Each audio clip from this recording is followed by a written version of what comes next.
Thanks, guys.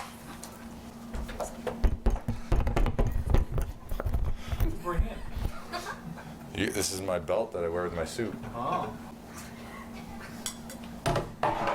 Oh, bud, it's been a while. nice to see you. Nice to see you. You score a goal, you get to be interviewed. I think that's how it works in this Yeah. league. If you Yeah. can get a stat like a goal or an assist, you get to talk to the You're tied media. for the game high in loose balls. Oh, that's nice. So, And I didn't get 5 penalties. Yeah. I only got 1. We'll work on that next time. So, nice to be 4-1. Yeah.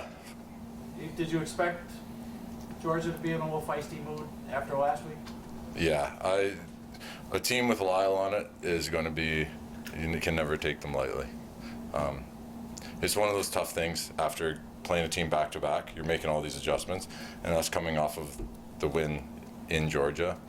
It's really, like, you really have to focus and you really have to buckle down and not take anybody lightly, especially a team with Lyle. See, like, top 5, top 3 offensive threats in the league? Top 1? On any night, there's a handful of guys that on any night are gonna go off, and he has to be in that conversation every year with one of the best. So, a lot of respect for that man. The play with you and Max, was that drawn up or talked about it? Oh yeah, we talk about it every day. Well, he's more of like a Fogo. He gets right off the field usually. So Yeah, Max can put the ball wherever he wants to put it, right? And they started going 3 on the offensive end, and so he decided to start picking it up and going with it. And kudos to him for getting out of trouble and finding me, and I just had to put it in. You guys got off to such a good start, and it was almost if the penalties and the power plays, goals that they got just changed the game around. Was it just one of those things where they gathered some momentum from those goals and I think ran so. with it?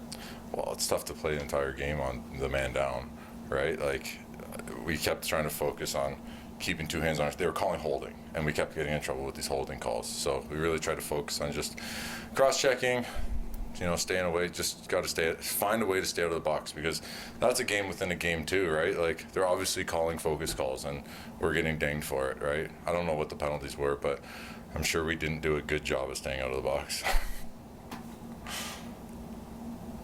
Did you see what happened to Josh at the end? I didn't. Okay. Yeah. I just sort of looked up and everyone was milling around. Yeah. Josh was down. I know. We were running a play on the far side, so I didn't see it. And then you never know, right? Like, you never know how bad something is or what it is, what happens. And with Josh on the ground like that, it's never a good situation. So I think everybody's fortunate that it didn't get out of hand. It very well could have. I think going off that, like, I don't want to say too much, but I feel like Josh gets hit in the back all the time. He's getting hit in the head, and he's not getting any of these calls. He's not getting very much respect, and I think that's something we need to start looking at, or else every game is going to be a tough one, in terms of like fights and penalties and things, because the man goes to the net every time. There could be a penalty against, on Josh every shift, but he never gets the call, and I think he's earned it in this league, and he's earned it as a man. He's earned it as a ambassador of the sport. So I think just call the calls that you're calling on the other end. He deserves it. Did you exhale a little on the goal with 15 seconds left that was disallowed? I know. You want to talk about it? It seemed a little close. Yeah. Don't let Lyle shoot. And Lyle shot. Didn't go well. Yeah, that's what it was. We didn't execute, and that's the first thing we talked about in the room is our 6-on-5 needs to get better. We when a person is that good and that talented and that hot in a game, can't as big as the picks as they're setting on you, we need to find a way to adjust and not let him get a shot off.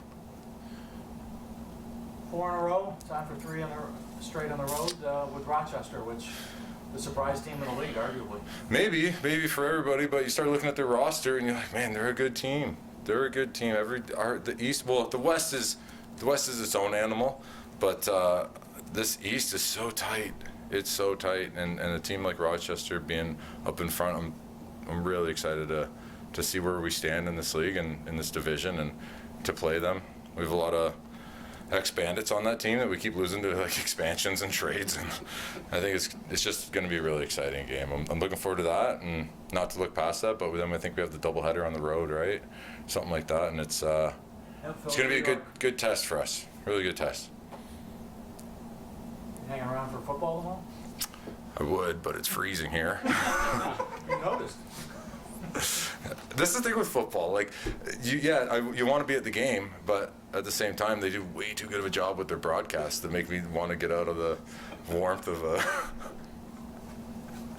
You don't get sweets from the ownership here? I don't know. It'd be nice. Maybe we need to string a couple more wins together. Is that it?